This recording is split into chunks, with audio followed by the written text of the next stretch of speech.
Welcome to YOUCANIC. Today we have a 2018 Mercedes GLC 300. And we're going to go over the process or show you where the VIN numbers are located on this vehicle.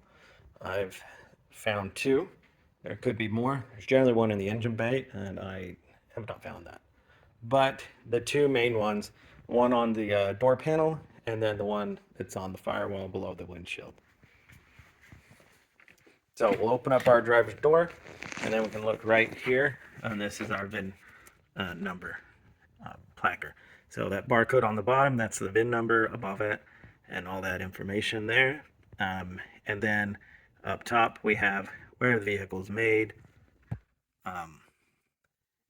and rim size tires that is supposed to come with the vehicle, and what type of weight this vehicle can handle. So that tells you all the main information about your vehicle.